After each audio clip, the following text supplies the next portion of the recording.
भूले। ओ जी, परसों के दिन ही तो आप व्यापार के सिलसिले में दूर शहर जाकर आए थे, फिर अभी क्यों जा रहे हो? अगर फिर आप गए तो 15 दिन वापस नहीं आओगे, तो फिर आपकी सेहत ठीक रहेगी क्या? क्या कर सकता हूँ बताओ। हमारे पास से सामान लेने वाले समय पर पैसे देंगे तो मुझे ये तकलीफ नहीं होगी। एक आदमी समय पर देता है तो दूसरा दूसरे दिन आओ कहता है। अगर हमने उधार नहीं दिया तो व्यापार आगे नहीं बढ़ सकता। ये आम बात है। तुम मेरी सेहत की चिंता मत करो। क्या कहूँ आपको, मेरी बातें आपको समझ नहीं आएगी, अब तुम्हारी मर्जी। उस तरह शशि उधार वसूल करने के लिए जाता है। कुछ लोगों के पास से पैसे वसूल करने के बाद, आइए शशि जी, आप आ रहे हो पता चला, इसलिए पैसे लेकर खड़ा हूँ। ये लीजिए आपके पैसे। एक बार कृपया करके आप इसकी गिनती कर लीजिए। मुझे आपके पास से आने वाले पैसों की कभी कोई चिंता नहीं है। आपने कभी परेशान नहीं किया। लेकिन वो जो कन्हैया है ना, बहुत ही कंजूस है। पैसे कभी समय पर नहीं देता है। सामान लेने के समय में पैसे 4 दिन में दे दूंगा कहता है। जाकर पैसे मांगू तो कुछ भी बहाना बनाकर वादा करते रहता है। कुछ लोग ऐसे ही होते हैं। वैसे कितने पैसे वसूल हुए हैं? अब तक 2000 वसूल हुए हैं। अगर वो कन्हैया भी दे दे तो 3000 वसूल हो जाएंगे। बाप रे, इतने पैसे लेकर अकेले ही उतना दूर जाते हो? चाहो तो गंगा को साथ लेके जाओ। हाँ जी मालिक, मैं आपके साथ आता हूँ। इतना सारा पैसा आपका अकेले लेकर जाना अच्छा नहीं है। ऊपर से रात का समय हो रहा है, आजकल चोरों का डर है। ये सब मेरे लिए आम बात है। इससे भी ज्यादा पैसे एक समय ले गया हूँ। कोई बात नहीं, अब मैं जाकर आता हूँ। भेजे हुए नए सामान के पैसे कब दोगे आप? बता दो तो उस दिन आता हूँ। आने वाले महीने के 10 तारीख को दे दूंगा। उस तरह कुछ और व्यापारियों के पास से बाकी पैसे वसूल करके लौटकर वापस घर जाते रहता है। रास्ते में एक छोटा व्यापारी पांडे मिलता है। वो शशि को पहले से ही पहचानता है। अरे पांडे जी, कहाँ जाकर आ रहे हो? अरे शशि जी, मैं शहर जाकर मेरी बेटी के शादी के लिए कुछ सोने के जेवर खरीद कर आया हूँ। लगता है आप उधार वसूलने आए हो। सही सोचा ना मैंने? हाँ सही कहा, उधार वसूल करने आया हूँ। उतनी दूर कैसे जाऊंगा सोच रहा था। इतने में आप सामने आ गए। अब आप थोड़ी दूर तक मेरे साथ रहोगे ना? अब रात का समय हो रहा है, इतनी रात के समय जाना अच्छा नहीं है। हम लोग यहाँ पर रंगम्मा के किराए के सराय में आज रात रुक कर सुबह जाते हैं। मैं भी वही सोच रहा हूँ। मेरे पास भी बहुत सारे पैसे हैं और तुम्हारे पास सोना है। रात के समय जाना भी मुश्किल है। चलो आज रात सराय में रुकते हैं, कल सुबह जाते हैं। आप सही कह रहे हो। तभी वो दोनों मिलकर रंगम्मा के किराए के सराय में जाते हैं।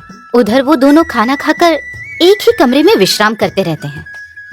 वैसे तुम्हारी बेटी को किस गांव में दे रहे हो? दामाद क्या करता है आपका? दूल्हा आपके गांव का ही है। कार्तिक के बेटे राम से लड़की की शादी करने का फैसला किया है। जल्द ही मुहूर्त रखने वाले हैं। शादी भी आपके ही गांव में है, आपको जरूर आना होगा। उस राम को आपकी बेटी दे रहे हो? वो बहुत ही अच्छा है। वो छोटा था तब से उसे देख रहा हूँ। लड़के को मेहनत करना अच्छा लगता है। उसके 15 एकड़ खेत भी वो अकेला ही संभालता है। ये सब मेरी बेटी का नसीब है। उस लड़के का पिता कार्तिक मुझे पहले से ही पता है, इसलिए रिश्ते के लिए हाँ कर दी मैंने। ठीक है, अब सोते हैं। कल सुबह आपको उत्तर की ओर और मुझे दक्षिण की ओर जाना है। उस तरह वो दोनों विश्राम करते हैं। दूसरे दिन सुबह ही शशि नींद से उठकर यात्रा के लिए तैयार होता है। ये क्या? ये पांडे अब तक नींद से नहीं उठा। लगता है यात्रा करके बहुत थक गया है। ठीक है, सोने देते हैं। वैसे भी मुझे दक्षिण की ओर जाना है और इन्हें उत्तर की तरफ। जल्दी गांव जाना है। वैसा सोचकर शशि पांडे को नींद से उठाए बिना ही उसके जाने वाले दक्षिण की ओर जाने लगता है। कुछ समय के बाद शशि के पास पुलिस भागते हुए आकर, ए शशि रुक, एक बार तेरी थैली की जांच करनी है मुझे। चाकू तेरे पास मिला है, ये शशि ही खूनी है, इसको लेके चलो। हे भगवान, आप क्या कह रहे हो? मैं खूनी कैसे? आखिर ये चाकू मेरे थैले में कैसे आया? सब कुछ भ्रमित लग रहा है। वैसे कौन मर गया? जो करना था वो कर लिया, अब नाटक मत कर। तूने ही तो उस पांडे को मारा है ना? उसके पास का सोना सब चुरा लिया। वो सोना किधर है? कहाँ छुपा रखा है? सीधे से मुझे बता दे सब कुछ। साहब, आप क्या कह रहे हो? मुझे कुछ समझ नहीं आ रहा। वो पांडे मेरा अच्छा दोस्त है, उसे मैं किस लिए मारूंगा? वैसे भी मुझे चोरी करने की कोई आवश्यकता नहीं है। मेरे पास बहुत संपत्ति है। आपको कोई गलतफहमी हुई है। हत्या करने वाला हर खूनी यही बात कहता है। तेरा दोस्त था इसलिए बहुत ही चालाकी से हत्या करके सोना चुरा लिया। तेरे जैसे बहुत सारे लोगों को देखा है। अब चल, सब कुछ पुलिस थाने में ही बात करेंगे। साहब, मैं जो कह रहा हूँ, मैंने ये हत्या नहीं की है। दया करके मेरा विश्वास कीजिए। उस तरह शशि के बहुत समझाने के बाद भी उसे न समझते हुए पुलिस उसे बंदी बनाकर पुलिस थाने लेकर जाते हैं। इस बात की खबर सुनकर उनकी पत्नी उधर आती है। साहब, मेरे पति को छोड़ दीजिए, वो बहुत ही अच्छे हैं। चींटी को भी नुकसान नहीं करने वाले व्यक्ति है। हमारे गांव में किसी से भी पूछेंगे तो मेरे पति के बारे में यही बताएंगे। दया करके उन्हें छोड़ दीजिए। तुम्हारा पति एक हत्यारा है, उसने ही मारा है, इस बात का सबूत है हमारे पास। हमारे काम में दखल मत दो। कुछ भी बात करनी हो तो तुम्हारा पति वहाँ जेल में है, जाकर बात कर लो। क्या जी, क्या हुआ बताओ। आपका हत्या करना मुझे सब अजीब लग रहा है। मुझे भी क्या चल रहा है कुछ समझ में नहीं आ रहा। सिर्फ इतना ही कह सकता हूँ, मैंने कोई हत्या नहीं की। किसी ने हत्या करके वो चाकू लाकर मेरे थैले में डाल दिया। मुझे पुलिस ने पकड़ लिया। मेरे थैले में किसने चाकू डाला मुझे नहीं पता, सच में। फिर अभी तुम निर्दोष हो, कैसे बताऊं? मैं किसके पास जाऊं? तुम चिंता मत करो, सच तुम्हारी आंखों के सामने आएगा। तुम घर पर जाओ, जल्दी ही बाहर आकर तुम्हें मिलूंगा। तभी कुछ समय के बाद पत्नी घर चली जाती है। 2 दिन बाद। सुना शशि, तुम्हें उम्र कैद की सजा दी गई है। तुम्हें दूसरे जेल भेजा जा रहा है। साहब, मैंने हत्या नहीं की है। मैं कितनी बार कह रहा हूँ, लेकिन कोई समझता ही नहीं मेरी बात को। अब मैं और क्या कर सकता हूँ? सब कुछ उस भगवान पर छोड़ दिया है। सिर्फ सच सामने आने का इंतजार कर रहा हूँ। तेरी बातों को सुनकर तू खूनी नहीं है ऐसा लग रहा है, लेकिन हम कुछ नहीं कर सकते। सारे सबूत तुम्हारे खिलाफ है। कल तुम्हें बड़ी जेल में भेजा जाएगा। शशि को बड़ी जेल भेज देते हैं। 2 दिन गुजरने के बाद शशि की पत्नी आखिर क्या हुआ सोचकर शशि ने वसूली किए हुए सभी दुकानों पर जाती है। आखिर में लक्ष्मण की दुकान पर आती है। सुनिए लक्ष्मण जी, मैं शशि की पत्नी हूँ। मेरे पति आखिरी बार तुम्हारी दुकान पर आए थे ना? हाँ जी बहन, मेरी दुकान पर ही आए थे। उधार के पैसे लेकर चले गए। मैंने गंगा को साथ भेजता हूँ कहा भी था, लेकिन मेरी बात सुने बगैर ही अकेले ही चले गए। उस दिन आपने मेरे पति को कितने पैसे दिए थे बता सकते हो? मैंने उन्हें 800 रुपए दिए बहन। उसे मिलाकर 2000 रुपए मेरे पास है। शशि जी ने कहा। मैंने उन्हें समझाया कि इतने सारे पैसे लेकर जाने में बहुत खतरा है। क्या सच में उन्होंने उनके पास 2000 रुपए ऐसा कहकर बताया? हाँ बहन, मुझे एक बात समझ में नहीं आ रही। अगर इन्हें कोई लूटने की सोचता तो पैसे लेकर जाता, लेकिन पैसे तो इनके थैली में ही है और उसकी जगह पे एक चाकू भी मिला है। आखिर शशि को खून करने की क्या जरूरत पड़ी? वही मुझे समझ में नहीं आ रहा है, लेकिन इसमें कुछ तो गड़बड़ है। ठीक है, अब मैं घर जा रही हूँ। बहन, आप अकेले ही क्यों जा रही हो? कहो तो गंगा को साथ भेजूं? क्या है ना, मुझे घर के पास थोड़ा काम है जी। मैं इनके साथ अभी तो नहीं जा सकता हूँ।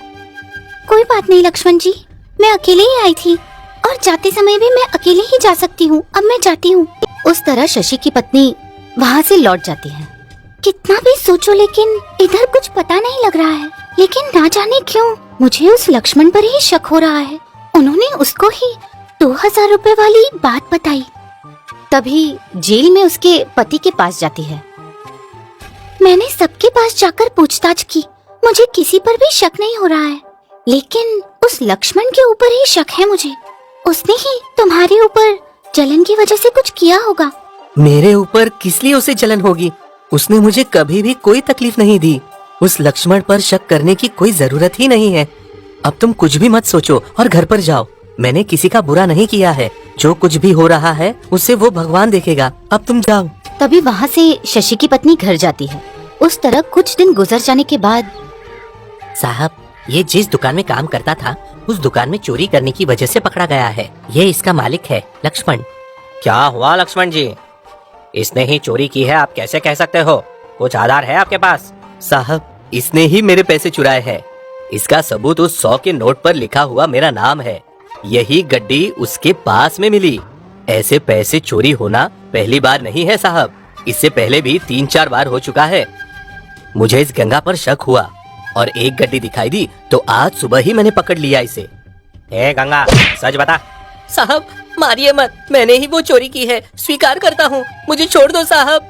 इसे ले जाकर जेल में डाल दो। इसने और कितनी चोरी की है पता करो। उस तरह मैंने चोरी की है स्वीकार करने की वजह से गंगा को 6 महीने की जेल की सजा सुनाई जाती है। तभी गंगा को शशि जिस जेल में है वहाँ लेकर जाते हैं। और शशि के पास वाले हवालात में रखते हैं। शशि के साथ हवालात में और 2 लोग रहते हैं। गंगा के साथ भी और 2 लोग रहते हैं।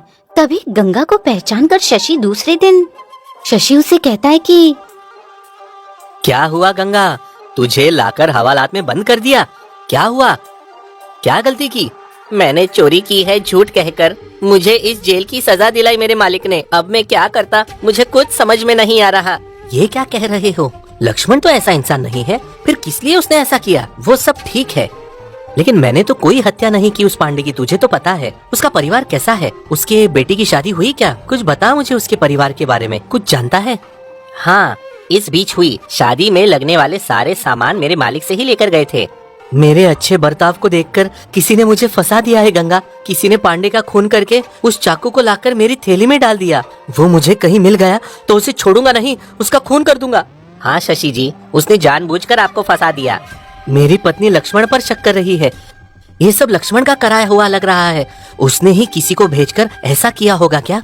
क्या पता, वो सब मुझे नहीं मालूम। ये रहस्य किसी को नहीं पता। अब मैं जा रहा हूँ। उस तरह जल्दबाजी करते हुए गंगा वहाँ से चला जाता है। यह सब देखकर शशि ये ऐसे क्यों चला गया? न जाने क्यों इस पर ही शक हो रहा है। नजर रखनी होगी मुझे इस पर। तभी पास वाले हवालात में कैद किया हुआ गंगा ये क्या, इस शशि का शक धीरे धीरे मुझ पर आ गया। मैंने ही वो हत्या की है। अगर पता चला तो जिंदगी भर जेल में ही रहना होगा। इस विषय को सभी को पता चलने से पहले ही शशि की हत्या कर देता हूँ। उस दिन रात के समय उसके हवालात से पास वाले हवालात में जाने के लिए दीवार खोदता है और धीरे से शशि के ऊपर बैठकर उसे मारने लगता है। ए, कौन है तू? अब तुझे बिल्कुल नहीं छोड़ूंगा। उस तरह वो दोनों एक दूसरे के ऊपर चढ़कर लड़ाई करते हैं। उस बीच जेल अधिकारी आकर वो दोनों को पकड़ता है। क्या हुआ? क्यों दोनों लड़ाई कर रहे हो?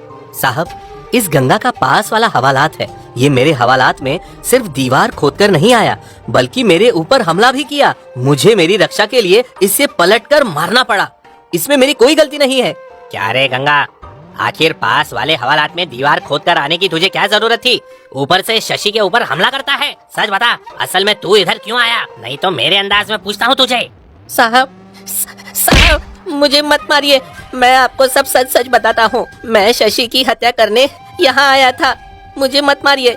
शशि की हत्या करने की तुझे क्या जरूरत पड़ी? तुझे क्या लाभ होगा उससे? हाँ, वो क्या है ना, असल में शशि निर्दोष है। उस पांडे की हत्या मैंने की है। उस दिन शशि 2000 रुपए लेकर जा रहा था, मुझे पता था।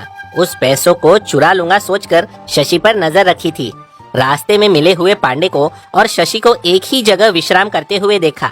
उस पांडे के पास भी सोना है पता चला। मुझे अच्छा अवसर मिला है सोचकर उनके सोने के बाद पहले पांडे के पास से सोना चोरी करूंगा सोचा, लेकिन पांडे ने मुझे देख लिया और मेरे ऊपर पलटवार करने के समय में चाकू से पांडे की हत्या की।